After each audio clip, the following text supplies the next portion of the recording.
Hello friends, आप सबका स्वागत है आपके अपने यूट्यूब चैनल जीएसआर स्टडी में। दोस्तों, आज हम लोग विश्व इतिहास का एक टॉपिक जो कि है चीन की क्रांति व तुर्की से संबंधित जो भी महत्वपूर्ण प्रश्न बनते हैं, ठीक, एग्जाम के पॉइंट ऑफ व्यू से, उन सारे प्रश्नों पर चर्चा करेंगे। तो कौन कौन सी चीज़ों पर?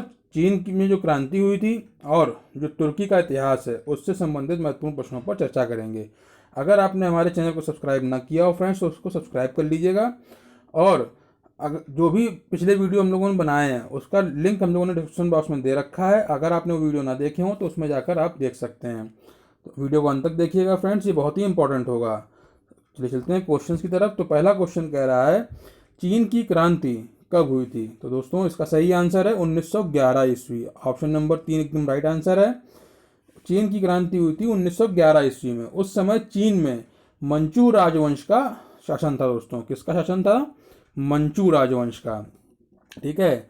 और इसी जो 1911 की क्रांति हुई थी चीन में, इसी क्रांति की वजह से मंचू राजवंश का शासन जो है इसका पतन हो गया था। अगला क्वेश्चन देखते हैं। 1911 ईस्वी की चीन की क्रांति का नायक कौन था? तो दोस्तों, 1911 में जो चीन की क्रांति हुई, इसमें इसका नायक कौन था दोस्तों? तो इसका सही आंसर है सन यात सेन। ऑप्शन नंबर 2 इसका राइट आंसर है, सन यात सेन। ठीक है। ये 1905 ईस्वी में सन यात सेन ने तुंग मेंग दल की स्थापना की थी दोस्तों। ठीक है, जिसका मेन उद्देश्य था चीन में मंचू राजवंश के शासन को समाप्त करना। 1905 में सन यात सेन ने तुंग मेंग तुंग मेंग दल की स्थापना की थी, जिसका उद्देश्य था चीन में मंचू राजवंश को समाप्त करना।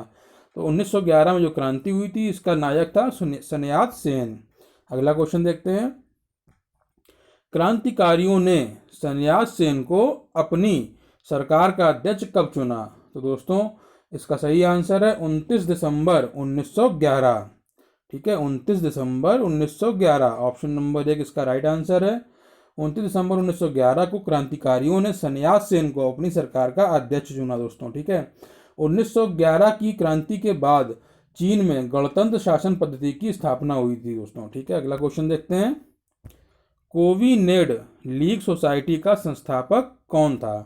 तो दोस्तों, इसका सही आंसर है सन यात सेन। ऑप्शन नंबर 2 इसका राइट आंसर है। सन यात सेन ने कोविनेड लीग सोसाइटी की स्थापना की थी और युआन शी काई के समर्थन में सन यात सेन ने अपना नेतृत्व वापस ले लिया था दोस्तों। ठीक है, किसके समर्थन में? युआन शी काई के समर्थन में सन यात सेन ने अपना नेतृत्व वापस ले लिया था। अगला क्वेश्चन देखते हैं।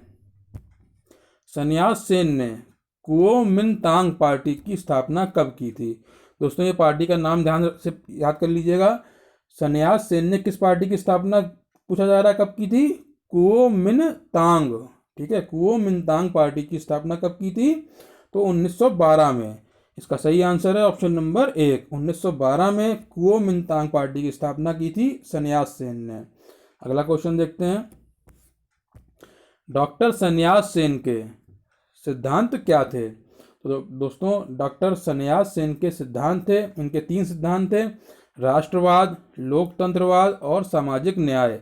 ये तीनों जो थे डॉक्टर सन यात सेन के सिद्धांत माने जाते हैं। इसका सही आंसर है ऑप्शन नंबर 4, उपरोक्त सभी। अगला क्वेश्चन देखते हैं। चीन का राष्ट्रपिता किसे कहा जाता है? दोस्तों, जैसे भारत के राष्ट्रपिता कहे जाते हैं महात्मा गांधी जी को, ठीक है, उसी प्रकार से ये पूछ रहा है कि चीन का राष्ट्रपिता किसे कहते हैं। तो इसका सही आंसर है सन यात सेन। ऑप्शन नंबर 2 इसका राइट आंसर है। बहुत ही इंपॉर्टेंट क्वेश्चन है दोस्तों चीन के इतिहास का ये। तो चीन का राष्ट्रपिता किसे कहा जाता है? डॉक्टर सन यात सेन को। सन यात सेन की मृत्यु जो है 1925 में हुई थी दोस्तों। ये भी आपको पता होना चाहिए, सन यात सेन की मृत्यु कब हुई थी? 1925 में। अगला क्वेश्चन देखते हैं। 1925 ईस्वी को हुनान के किसान आंदोलन का नेतृत्व किसने किया था? तो दोस्तों, 1925 ईस्वी को हुनान के किसान आंदोलन का नेतृत्व किया था माओ से तुंग ने। ऑप्शन नंबर 1 इसका राइट आंसर है, माओ से तुंग। अगला क्वेश्चन देखते हैं। चीन में गृह युद्ध कब शुरू हुआ? तो दोस्तों, यहाँ पूछ रहा है कि चीन में जो गृह युद्ध हुआ था उसकी शुरुआत कब हुई थी? इसका सही आंसर है 1928 ईस्वी में। ऑप्शन नंबर 3 इसका राइट आंसर है। अगला क्वेश्चन देखते हैं। चीनी साम्यवादी गणतंत्र का प्रथम अध्यक्ष कौन था? तो दोस्तों चीनी साम्यवादी गणतंत्र का प्रथम अध्यक्ष था माओ से तुंग। ऑप्शन नंबर 4 इसका राइट आंसर है।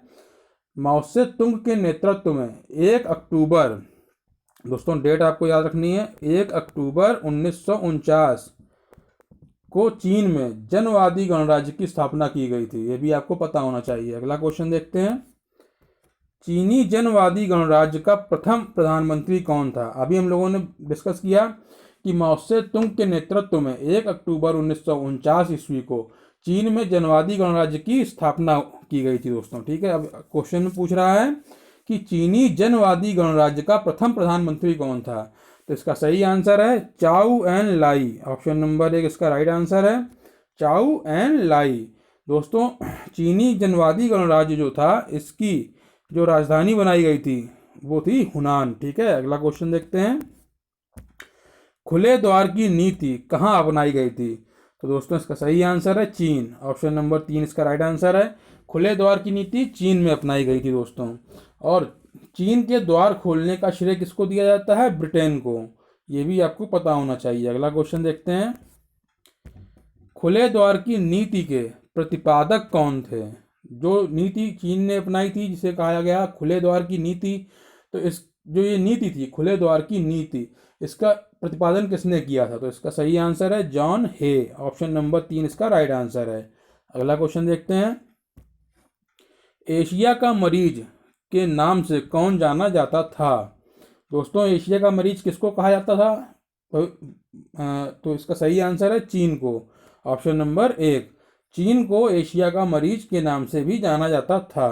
अगला क्वेश्चन देखते हैं, चीन की कम्युनिस्ट पार्टी की स्थापना कब हुई थी? तो दोस्तों इसका सही आंसर है 1921 ईस्वी।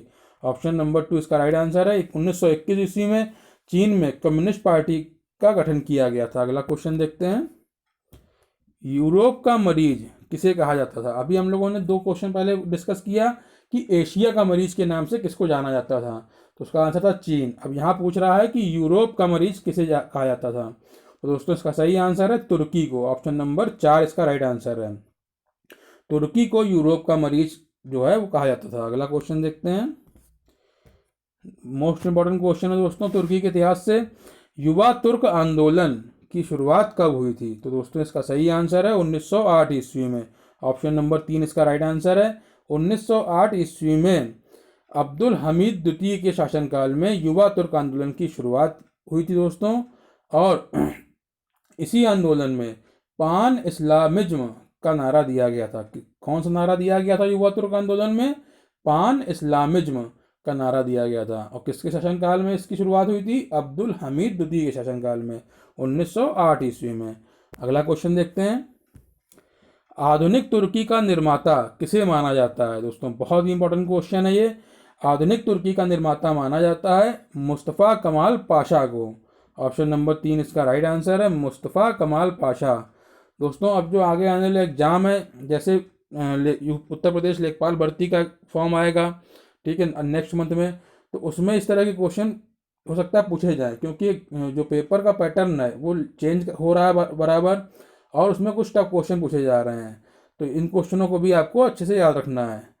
अच्छा, आधुनिक तुर्की का निर्माता किसे कहते हैं? मुस्तफ़ा कमाल पाशा को। प्रथम विश्व युद्ध के बाद तुर्की के साथ सेब्र की संधि, किसकी संधि की गई दोस्तों? सेब्र की संधि, ठीक है, 10 अगस्त 1920 को की गई थी, जिसे मुस्तफ़ा कमाल पाशा ने मानने से इनकार कर दिया था। अगला क्वेश्चन देखते हैं, मुस्तफ़ा कमाल पाशा का उपनाम क्या था?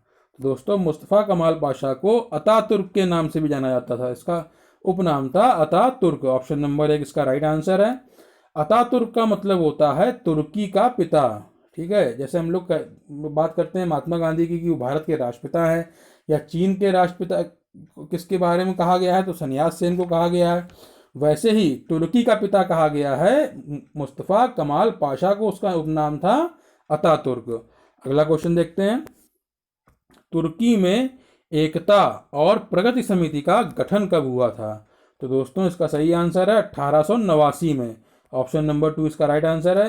1889 ईस्वी में तुर्की में एकता और प्रगति समिति का गठन किया गया था। अगला क्वेश्चन देखते हैं, 1919 ईस्वी के अखिल तुर्क कांग्रेस के प्रथम अधिवेशन की अध्यक्षता किसने की थी? तो दोस्तों 1919 ईस्वी में अखिल तुर्क कांग्रेस का पहला अधिवेशन हुआ, जिसकी अध्यक्षता की थी मुस्तफ़ा कमाल पाशा ने। ऑप्शन नंबर 3 इसका राइट आंसर है। चलते हैं अगले क्वेश्चन की तरफ। तुर्की गणतंत्र की घोषणा कब हुई थी? तो दोस्तों तुर्की गणतंत्र की घोषणा की गई थी 23 अक्टूबर 1923 में। ठीक है, 23 अक्टूबर 1923 में। ऑप्शन नंबर 2 इसका राइट आंसर है। ठीक है, 1923 ईस्वी में तुर्की एवं यूनान के बीच लोजान की संधि हुई थी दोस्तों। ठीक है, और कमाल पाशा ने तुर्की में 3 मार्च 1924 को खिलाफत जो आंदोलन चल रहा था उसको समाप्त कर दिया था। ठीक है, ये भी आपको पता होना चाहिए। तो तुर्की में खिलाफत आंदोलन कब समाप्त किया गया? 3 मार्च 1924 को। और तुर्की गणतंत्र की घोषणा कब हुई थी? 23 अक्टूबर 1923 को। अगला क्वेश्चन देखते हैं। तुर्की में नए संविधान की घोषणा कब हुई? तो दोस्तों तुर्की में नए संविधान की घोषणा हुई थी 20 अप्रैल 1924 में। ठीक है, 20 अप्रैल 1924 को तुर्की में नए संविधान की घोषणा की गई थी। ऑप्शन नंबर 3 इसका राइट आंसर है। अगला क्वेश्चन देखते हैं। तुर्की में नए गणतंत्र का राष्ट्रपति कौन था? तो दोस्तों तुर्की में जो नया गणतंत्र की घोषणा की गई थी 23 अक्टूबर 1923 में, इसमें उसके बाद नए संविधान की घोषणा की गई थी 20 अप्रैल 1924 में। तो ये पूछ रहा है कि तुर्की में जो नया गणतंत्र बना इसका राष्ट्रपति कौन था? तो इसका सही आंसर है मुस्तफ़ा कमाल पाशा। ऑप्शन नंबर 1 इसका राइट आंसर है। दोस्तों मुस्तफ़ा कमाल पाशा जो थे वो तुर्की के नए गणतंत्र के राष्ट्रपति थे। इसके अलावा रिपब्लिकन पीपुल्स पार्टी की स्थापना भी मुस्तफ़ा कमाल पाशा ने की थी। ये भी आपको याद रखना है। किसकी स्थापना की थी इन्होंने? रिपब्लिकन पीपुल्स पार्टी की स्थापना की थी। अगला क्वेश्चन देखते हैं। इस्तांबुल का पुराना नाम क्या था? दोस्तों इस्तांबुल या इस्तांबुल का पुराना नाम था कुस्तुनतुनिया। ऑप्शन नंबर 1 इसका राइट आंसर है। क्या नाम था इस्तांबुल का पुराना? कुस्तुनतुनिया के नाम से जाना जाता है इस्तांबुल को। और दोस्तों 25 नवंबर 1925 को ईस्वी को 25 नवंबर 1925 ईस्वी को तुर्की में टोपी और औरतों को बुर्का पहनने पर कानूनी प्रतिबंध लगाया गया था दोस्तों। ये भी आपको पता होना चाहिए था। एग्जाम में इस तरह से क्वेश्चन बनेगा कि तुर्की में औरतों को बुर्का पहनने पर कानूनी प्रतिबंध कब लगाया गया? तो 25 नवंबर 1925 ईस्वी को। ये आप जनरली तौर पे पढ़ लीजिएगा। ठीक है, और कमाल पाशा की जो मृत्यु हुई थी वो हुई थी 1938 ईस्वी में। ये भी आपको पता होना चाहिए। तो दोस्तों चीन की क्रांति और तुर्की का जो इतिहास था उससे संबंधित जो भी महत्वपूर्ण प्रश्न बन सकते हैं एग्जाम के पॉइंट ऑफ व्यू से, वो सारे हमने आज डिस्कस किए अपने वीडियो में। आशा है आपको हमारा वीडियो अच्छा लगा होगा।